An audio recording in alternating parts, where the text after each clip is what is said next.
श्रीराम.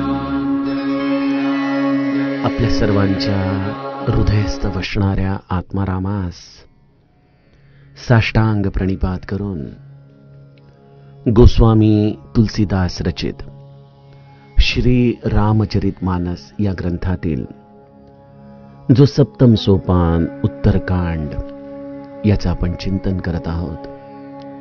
सज्जन हो, हे आपलाच कथा चिंतन क्रमांक 1283. आपण या उत्तरकांडाच्या आणि त्याचप्रमाणे ग्रंथाच्या अगदी अंतिम टप्प्यामध्ये आता आलेलो आहोत. भुशुंडी आणि गरुडाच्या संवादातले हे सप्त प्रश्न सज्जनो आपण गेल्या 4 कथा विभागांमधून अभ्यासले. त्यातील शेवटचा प्रश्न मानस रोग काय आहेत याचं चिंतन आपण कालच्या कथा विभागात बघितलं. मुख्य रोग आहे मोह, ज्याने या मनाला अनंत प्रकारच्या अडचणींना सामोरं नेलेलं आहे. या मोहातूनच आपल्या अंतरंगामध्ये हे काम, क्रोध आणि असलेला हा कफ याचं असंतुलन झालं. त्यातून सन्निपातासारखा अत्यंत दुःखदायी रोग झालेला आहे आणि ते एखाद्या शूळाप्रमाणे आपल्याला त्रास देत आहे. एकदा काही मानसिक अवस्था बिघडली की त्याचे जसे शरीरावरती परिणाम दिसतात, त्याप्रमाणे हे मानसिक रोग देखील आम्हाला वेगवेगळ्या प्रकाराने छळू लागतात. त्यात ममता गजकर्ण आहे, ईर्ष्या खाज आहे, हर्ष विषाद गळ्याच्या रोगांची अधिकता आहे, जे दुसऱ्याचं सुख पाहून नित्य प्रज्वलित होत असतात. अशा रीतीने गोस्वामीजी आपल्याला मानस रोगांचं हे वर्णन कालच्या कथा निरूपणामध्ये समजावून सांगत होते.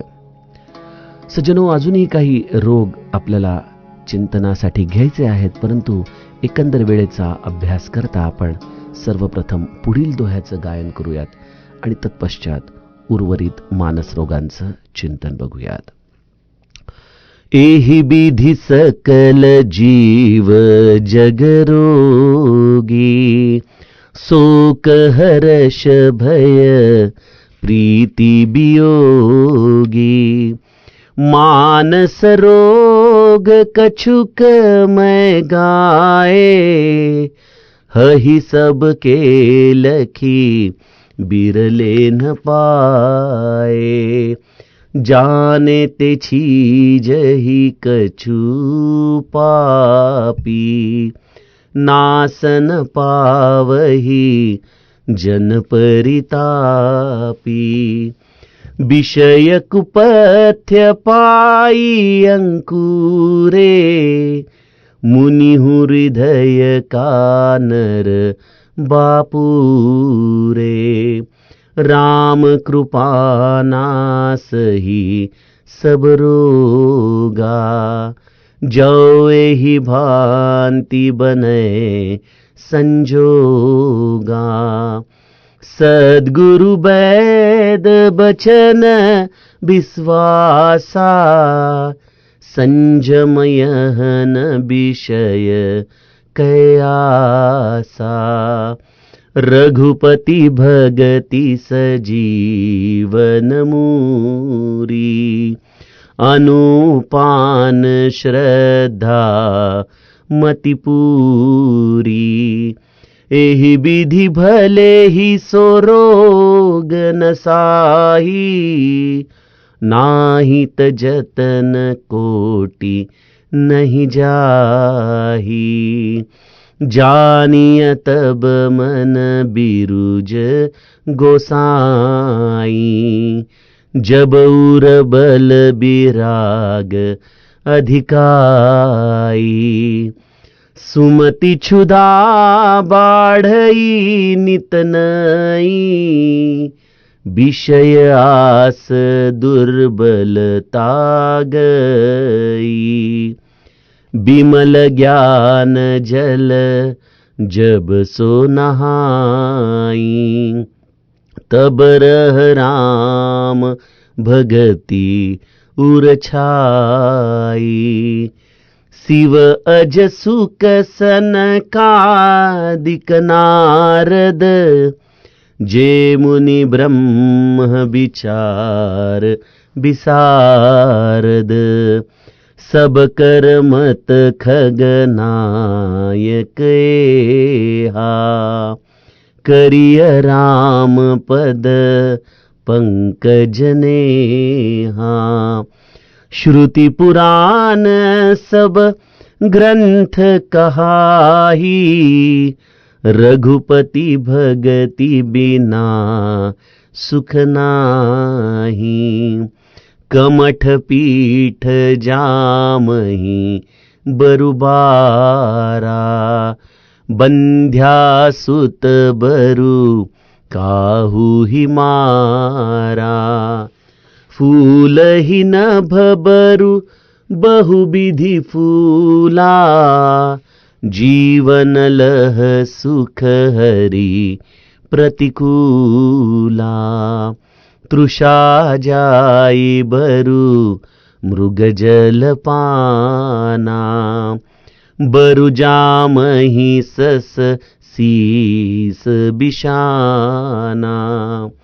अंधकारु बरु रबिहि नसावे, राम बिमुख न जीव सुख पावे। हिमते अनल प्रगट बरु होई, बिमुख राम सुख पावन कोई। बारी मथे घृत होई बरु, सिकता ते बरु तेल। बिनु हरि भजनन भवतरिय, यह सिद्धांत अपेल। मसकहि करई बिरंचि प्रभु, अजहि मसकते हीन। अस विचारित जि संशय, राम ही भजहि प्रवीण। विनिश्चितं वदामि ते, न अन्यथा वचांसि मे। हरि नरा भजन्ति ये, ति दुस्तरं तरन्ति ते। सियावर रामचंद्र प्रिय हो।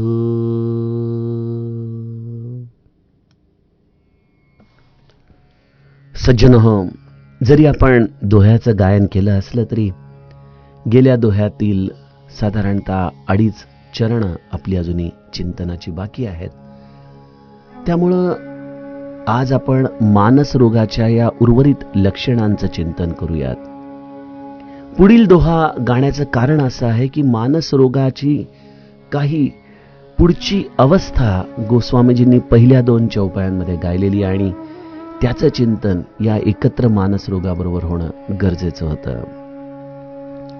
कालच्या टप्प्यावरती आपण सर्वप्रथम मोह, त्यातून हे काम, क्रोध आणि पित्त याचं झालेलं असंतुलन, सन्निपाताची झालेली भ्रमात्मक अवस्था आणि मग त्यातून वेगवेगळे निर्माण झालेले रोग, अशा पद्धतीने मानस रोगाचं चिंतन बघितलं. गोस्वामीजी म्हणतात, परसुख देखी जरनी सोई छई, कुष्ट दुष्टता मन कुटिलई. ही जी आपल्याला येणारी खरूज आहे किंवा गजकर्ण आहेत किंवा हे जे गळ्याजवळ होणारे विकार आहेत, हे विशेषत्वाने दुसऱ्याचं सुख पाहिलं की त्यांचं ज्वलन व्हायला सुरुवात होते. तो एक प्रकारचा क्षय आहे आपल्या मनाचा. खरं तर दुसऱ्याचा उत्कर्ष झाल्याने आपलं तसं काहीच वाईट झालेलं नाही, परंतु आपणच आपल्या हाताने आपल्या अंतरंगातल्या आनंदाला, सज्जनो, जणू काही त्याची मुस्कटदाबी करून टाकतो, त्याला झोकाळून टाकतो. हाच आपल्या अंतरंगातला क्षय आहे. आपण आता सोमनाथमध्ये चंद्रमाला झालेला क्षय आणि आपल्या मनाला झालेला क्षय याचं चिंतन बघितलं. जसा तो चंद्र एकेका कलेने घटू लागला, जसं सगळ्या ब्रह्मांडामध्ये हल्लकल्लोळ झाला, सज्जनो, तो चंद्रमा आपल्या अंतरंगामध्ये मनरूपाने राहतो आणि त्या चंद्रमारूपी मनाला केव्हा क्षय होतो? जेव्हा आम्हाला दुसऱ्याचं सुख पाहून अंतरंगामध्ये ज्वलन व्हायला सुरुवात होते.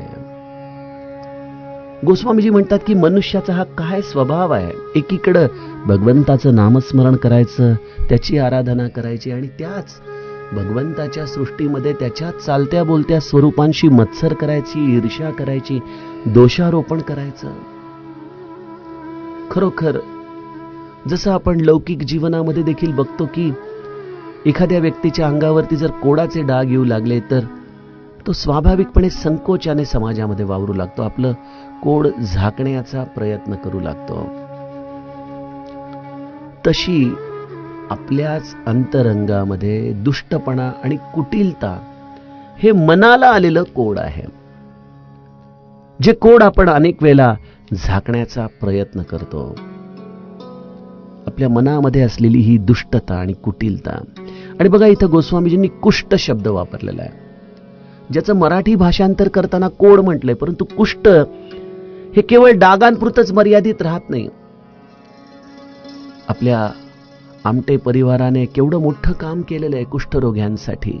जेव्हा कुष्ठ हे अशा पद्धतीने पुढच्या अवस्थेमध्ये जातं जिथं शरीरावरती जखमा होऊ लागतात, हात पायाची बोटं झडू लागतात, समाजामध्ये एक प्रकारे अशा लोकांना वाळीत टाकलं जातं.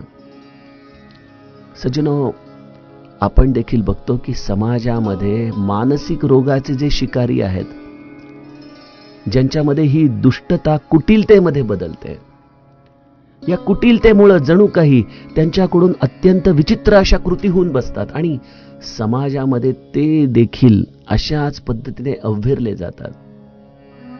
बघा, आपण बघतो अनेकदा चांगल्या कुटुंबांमध्ये संघर्ष होतात, खून पडतात आणि त्यामुळे होत्याचं नव्हतं होतं, दोन्ही कुटुंब उद्ध्वस्त होऊन जातात. ही मनामध्ये असलेली दुष्टता कृतीमध्ये येते, कुटिलतेमध्ये बदलते आणि त्याचं पर्यवसन या अशा समाजामध्ये वाळीत पडल्यासारखं कुठेतरी आपलं उर्वरित आयुष्य तुरुंगाच्या भिंतींमध्ये जगण्याची नौबत अशा लोकांवरती येते. मानसिक रोग हे अत्यंत भयानक आहेत. आज आपल्याला समाजामध्ये जे काही अनितीचं, जे काही असं संहारक कार्य दिसतं, या सगळ्याची उत्पत्ती या मानसिक रोगांमध्ये आहे. का भक्तीची गरज आहे समाजाला? का समर्थांसारख्या संतांनी रामाचा आदर्श आपल्या समोर ठेवायला सांगितला?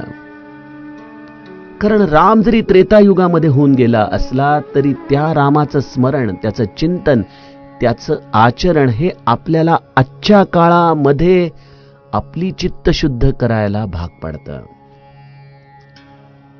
ज्या चित्तशुद्धीच्या आधाराने आपणच आपल्या मानसिक रोगांना नीट करू शकतो. सज्जनो, एका मोठ्या होणाऱ्या संकटापासून स्वतःला सोडवू शकतो.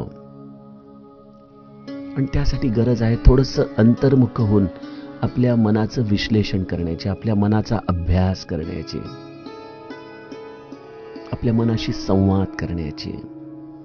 समर्थांपासून ते विवेकानंदांपर्यंत प्रत्येकाने आपल्या मनाशी संवाद करण्याचाच बोध आम्हाला दिलेला आहे. त्याला त्रयस्थ होऊन जरा बघा, जरा त्याचं निरीक्षण करा. जसा एखादा वैद्य रोग्याला तपासतो त्याप्रमाणे आपल्या मनाला त्रयस्थ होऊन जरा बघायला शिका. कुठल्या कुठल्या रोगाने त्याला झपाटलेला आहे, न जाणे कुठला रोग कधी उफाळून येईल आणि आपल्या होत्याचं नव्हतं होऊन जाईल. गोस्वामीजी या मनाचा पुढचा रोग आपल्याला सांगतात. अहंकार अति दुःखद डमरुआ, दंभ कपट मद मान नेहरुआ. अहंकार हा अत्यंत दुःख देणारा डमरू नावाचा गाठीचा रोग आहे. सज्जनो, या मानस रोगाचं चिंतन करत असताना मला आठवतं की काही दिवसांपूर्वी मी मोक्षप्राप्तीच्या रहस्यामध्ये हे सांगितलं होतं की हे बरेचसे रोग हे निष्णात डॉक्टरना देखील माहीत नाहीये. एखादा आयुर्वेदामधलाच ज्याने आपलं बरंचसं आयुष्य जुन्या पद्धतीने लोकांवरती उपचार करण्यामध्ये घालवले, त्यालाच या शब्दांचे अर्थ देखील कळतात. डमरुआ याचा अर्थ आहे संधिवात, जो वाताचा विकार आहे. संधिवात झालेल्या माणसाच्या उठताना बसताना हाडांमधून कडकड कडकड असा आवाज येत असतो. बघा, गोस्वामीजी म्हणतात की अहंकार अति दुःखद डमरुआ. ज्या मनुष्यामध्ये अहंकार जास्त आहे त्याची देखील जीवनाच्या प्रत्येक कृतींमध्ये अशीच कडकड चालू असते. प्रत्येक ठिकाणी आपलं अस्तित्व दाखवण्याची त्याची अहमहिका चालू असते. कुठं देखील जरा जरी त्याच्याकडे दुर्लक्ष झालं की त्याचा संताप उफाळून येत असतो. आणि या संतापाचा त्रास कोणाला होतो? आजूबाजूच्या लोकांना तर होतोच, परंतु या संधिवाताने ग्रस्त असलेल्या त्या व्यक्तीची सगळी शरीराची हालचाल करण्याची प्रक्रियाच एक प्रकारे खुंटून जाते. सगळ्यात जास्त त्रास तो स्वतः सहन करत असतो. त्याप्रमाणे सज्जनो, अहंकारी व्यक्तीचा राग जरी समाजामध्ये अनेक लोकांना सहन करावा लागत असला तरी त्याचा उद्रेक हा त्या सर्वात जास्त त्याला सहन करावा लागतो. कोण आहे अशी व्यक्ती जी संतापल्यानंतर स्वतःच्या आतमध्ये उतरून पाहू शकते की आपण आनंदात आहोत, शांततेमध्ये आहोत? झुरत राहतो तो मनुष्य रात्रंदिवस. त्याला त्याच्या या संतापाचा भयानक त्रास होत असतो. तो शोधत असतो याच्यावरती औषध, परंतु नीट औषध न मिळाल्यामुळं, नीट वैद्य न मिळाल्यामुळं केलेले उपाय हे अपायच होतात. त्यातून आणखीन अहंकारच वृद्धीला लागतो. गोस्वामीजींनी किती बारीक विश्लेषण केलेलं आहे सज्जनो आपल्या मनाचं. मला तर असं वाटतं की हे सप्त प्रश्नातले विशेषत्व हा 7वा प्रश्न हा मनोबोधाच्या अभ्यासकांना अत्यंत चिंतनीय आहे. श्री महाराजांच्या देखील उपासनेमध्ये आपण म्हणतो ना की अहंकार शत्रू मोठा, सर्वांना जाचतो सुखाशेने. हा जाच आहे सगळ्यांना. प्रत्येकाला सुख हवंय. या सुखाच्या आशेने प्रत्येक स्वार्थाची गोष्ट ओढून घेण्याची अहमहिका लागली या अहंकाराच्या पायी. आणि त्यामुळे भरल्या घरामध्ये देखील भांडणं आहेत, वाद आहेत. हा सगळा संधिवात आहे अहंकाराचा. गोस्वामीजी पुढचा रोग सांगतात, दंभ कपट मद मान नेहरूआ. नारू नावाचा रोग हा मनुष्याला एकेकाळी व्हायचा. या नारू रोगाचं लक्षण असं आहे की ते पाण्यामधून संक्रमित होतं. आपल्याकडे म्हणतात ना की पाण्यामध्ये असे काही किडे असतात, त्यामुळे साठलेलं पाणी हे शक्यतो लवकरात लवकर डिस्पोज करणं गरजेचं आहे. त्याचा सांडपाण्यामध्ये कुठेतरी प्रवाह करणं गरजेचं आहे. कारण की अशा साठलेल्या पाण्यामध्ये या नारू रोगाचा विषाणू जन्म घेतो आणि मग तो किडा त्या पाण्यामध्ये ज्याचा पाय पडेल त्याच्या नखाच्या खाली कुठेतरी अत्यंत मुलायम त्वचेला दंश करतो. त्यातून तो आतमध्ये प्रवेश करतो. बघता बघता तो झालेला दंश एका जखमेमध्ये बदलतो. त्या जखमेतून पाणी वाहू लागतं, पू येऊ लागतो. त्या जखमेला कितीही पद्धतीने तुम्ही सांभाळा, परंतु ती जखम काही केल्या भरून येत नाही आणि एका टप्प्यावरती त्या जखमेमधून किडे बाहेर यायला सुरुवात होते. सज्जनो, हे जुन्या काळातल्या लोकांनी बघितलंय. गावांकडं किडे यायला सुरुवात होते आणि मोठे मोठे किडे येतात. बरं, ते किडे वेगवेगळ्या प्रकारचे असतात. कधी पांढरे, कधी हिरव्या रंगाचे. असा हा नारू नावाचा रोग खेडेगावांमध्ये, आदिवासी भागामधल्या अनेक लोकांना आजही सहन करावा लागतो. गोस्वामीजी म्हणतात की हा नारू नसांचा रोग आहे आणि त्यामधून बाहेर येणारे किडे कसे आहेत? दंभ, कपट, मद आणि मान. प्रत्येक वेळेला तो किडा वेगवेगळ्या पद्धतीने बाहेर येतो. आपल्या झालेल्या या जखमेतून दंभ हा आपल्याला समाजामध्ये अनेक ठिकाणी झालेला दिसतो. मी जसा नाही तसा दाखवण्याचा एक केविलवाणा प्रयत्न या समाजातल्या अनेकांचा निरंतर चालू असतो. निरंतर. सज्जनो, आणि भगवंताच्या दारामध्ये सगळ्यात मोठा जर दोष कुठला असेल तर तो दंभाचा आहे. आपण जसे आहोत तसं भगवंताने आपल्याला स्वीकारले. गरज आहे आपण आपल्या स्वतःला स्वीकारण्याची. परंतु हा दंभ आम्हाला स्वतःला स्वीकारू देत नाही. त्या दंभाचं रूपांतर कपटामध्ये होतं. आपण वेगवेगळ्या प्रकाराने स्वतःचं व्यक्तिमत्व राखायचा प्रयत्न करतो. वेगवेगळ्या प्रकारचं कपट रचतो.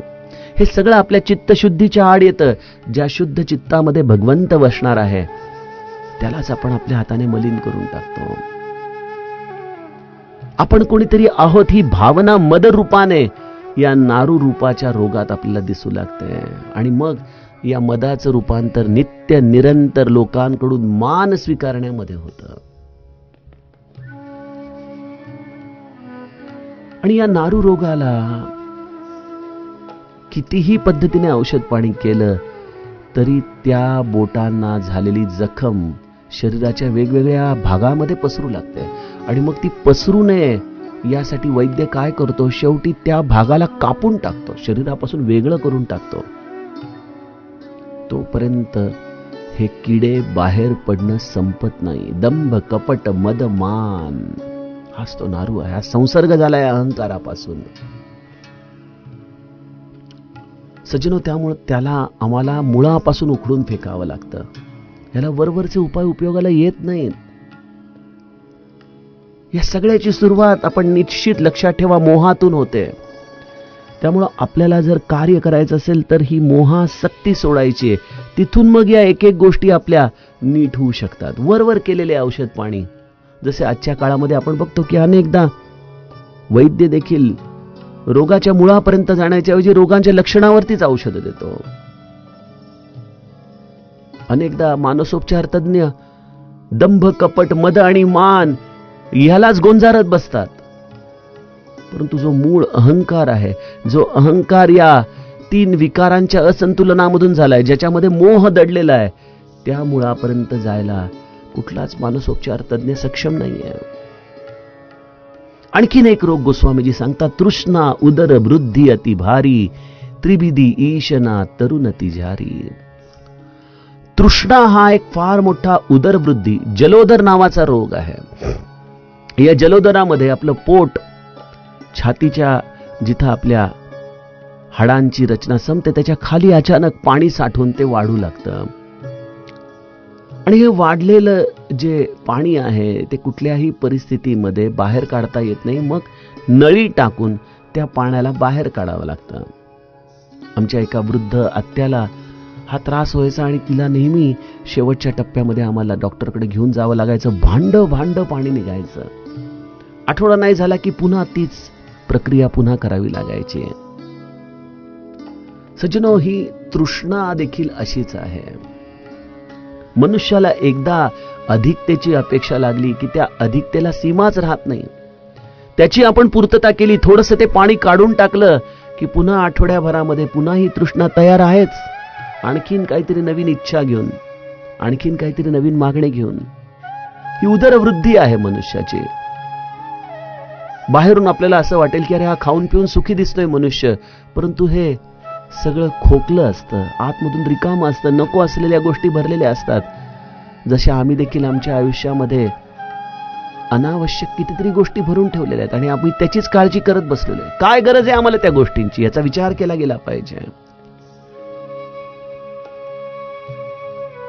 आपण बघा त्या शॉपिंग मॉल्समध्ये जातो आणि आपल्याला घ्यायची असती कुठली तरी वेगळीच वस्तू, परंतु पूर्ण बास्केट भरून वस्तू कधी घेऊन येतो आपल्यालाच कळत नाही. ही तृष्णा आहे सज्जनो आपल्या मनातली. नको असलेल्या गोष्टींचा संचय करण्याची लागलेली आमची वृत्ती, हाच मानसिक रोग आहे. त्यामुळे आपल्या गरजा कमी करता येणं हे मोह टाळण्याचे एक अत्यंत सुंदर लक्षण आहे. साधू संतांच्याकडे बघून आपल्याला काय कळतं, का महाराज केवळ एका लंगोटीवरती आपल्या सगळ्यांच्या घरामध्ये या तसबिरीमध्ये बसलेले आहेत? कारण महाराज सांगतात की आनंदी राहण्यासाठी कशाचीच गरज नाहीये, कशाचीच. आम्ही आनंदासाठी वस्तू जमवतो, परंतु त्या वस्तूच आमच्या दुःखाचं कारण ठरतात आणि मग आम्ही ह्या वस्तू उपयोगाच्या नाहीत म्हणून आणखीन वस्तू जमवायच्या मागे लागतो. बस हीच तृष्णा आहे आपल्या मनात आलेली. ही विकृती आहे एक प्रकारे आजच्या जीवनामध्ये आलेली आहे. आज आमची क्रयशक्ती वाढलेली आहे, पैसा मुबलक झालेला आहे. त्यामुळं आम्ही अनावश्यक गोष्टींचा संचय जो करतोय आणि घरामध्ये करणं आणि त्याचप्रमाणे आपल्या मनामध्ये देखील आम्ही करत सुटलेलो आहे. गोस्वामीजी म्हणतात की त्रिविधी ईशना तरुणती जारी. काही लोकांना मुदतीचा ताप येतो, परंतु तो मुदतीचा ताप पुन्हा पुन्हा फिरून येत राहतो. जसं टायफॉइडचे लक्षण असतं की तापाचं नेमकं लक्षणच कळत नाही. सगळ्या ब्लड टेस्ट झालं, सगळं झालं, तरी नेमका ताप कशामुळे येतो हे कळत नाही. त्याप्रमाणे आमच्या अस्वस्थतेला, असमाधानाला देखील या मुदतीचे वेगवेगळे ताप येत राहतात. त्याचं नेमकं कारण आम्हाला शोधून काढता येत नाही. याचं मुख्य कारण आहे आमचं ममत्व. कधी पुत्राचं, कधी धनाचं, कधी मानाचं, कधी लौकिकाचं. वेगवेगळे प्रकारचे विषाणू आहेत जे माझ्या मनाला अस्वस्थ करत राहतात. हे मुदतीचे ताप मला वारंवार आणत राहतात.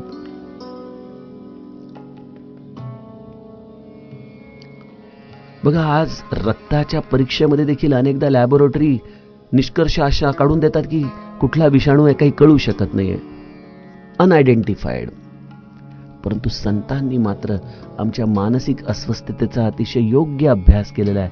आणि आम्ही ज्या गोष्टी ममत्वाने, या तृष्णेने आमच्या मनामध्ये बांधून ठेवलेल्या आहेत, त्याच गोष्टी आम्हाला या मुदतीच्या तापामध्ये बदलत राहतात. एखादी वस्तू आणली आहे ज्याची गरज नव्हती आणि ती कुठं ठेवली हे आता आठवत नाही, आणि ती शोधता शोधता अस्वस्थ झालो. आहे की नाही मुदतीचा ताप? गरज होती का? परंतु आणली आणि आता मिळत नाही, म्हणून त्याचा त्रास आहे. हा प्रबळ ताप आहे.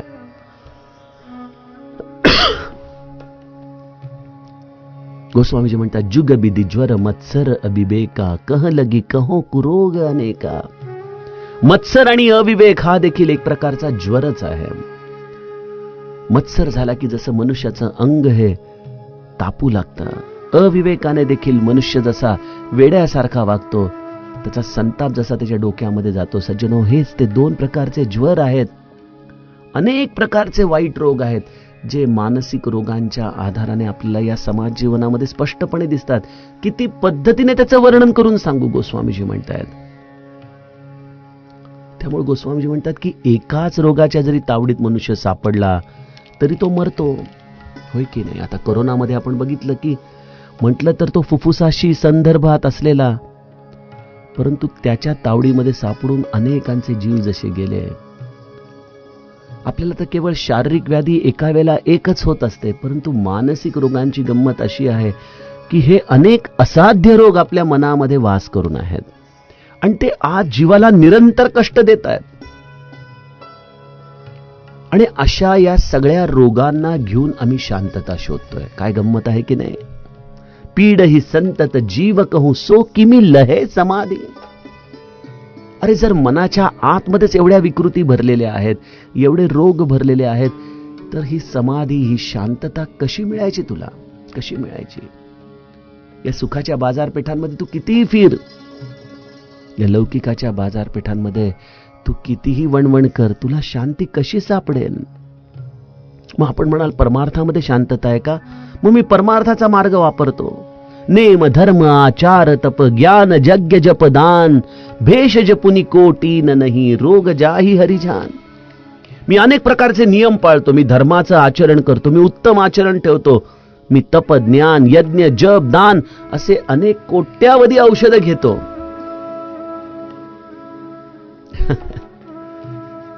परंतु भुशुंडी म्हणतात, हे गरुडजी, भेषज पुनि कोटीन नाही रोग जाही हरिजान.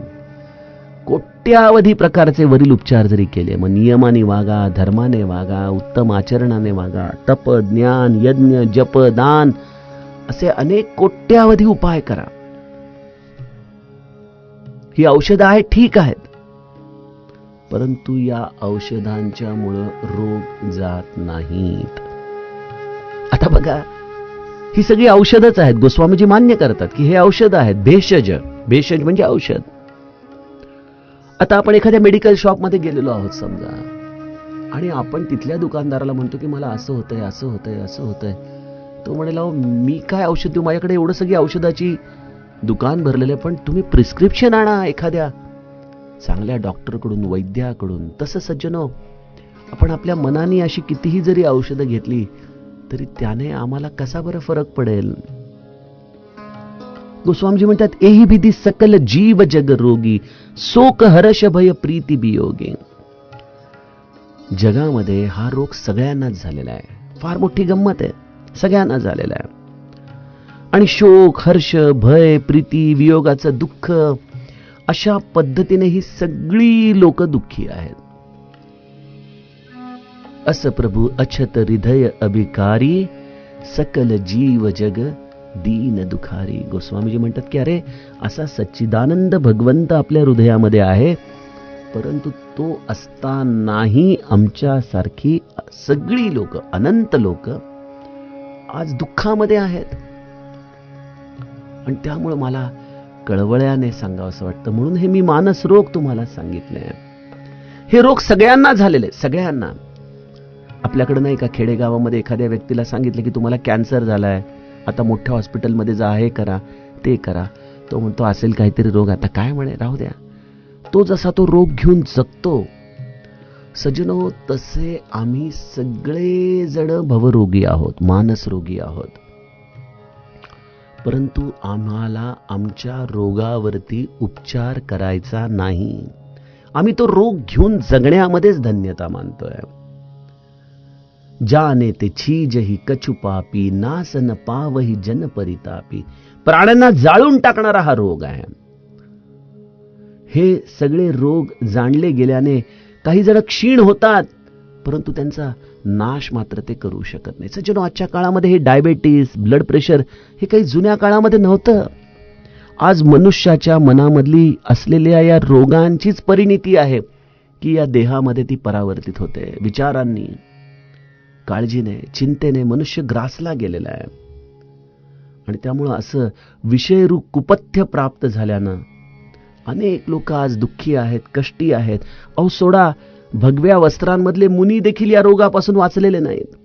त्यांच्या देखील हृदयामध्ये या सगळ्या गोष्टी अंकुरित होत असतात. बिचाऱ्या सामान्य मनुष्याची काय गोष्ट आहे. सज्जनो, जणू काही गोस्वामीजींनी आपल्या मानसिक रोगाचा मेडिकल रिपोर्टच आपल्याला या निरूपणामधून सांगितलेला आहे. मग आता संत केवळ भीती दाखवत नाही, उपाय देखील सांगतो. मग उपाय काय आहे? उपाय काय आहे त्याच्यासाठी आपल्याला उद्याच्या कथा निरूपणापर्यंत प्रतीक्षा करावी लागेल. जानकी जीवन स्मरण. जय जय राम.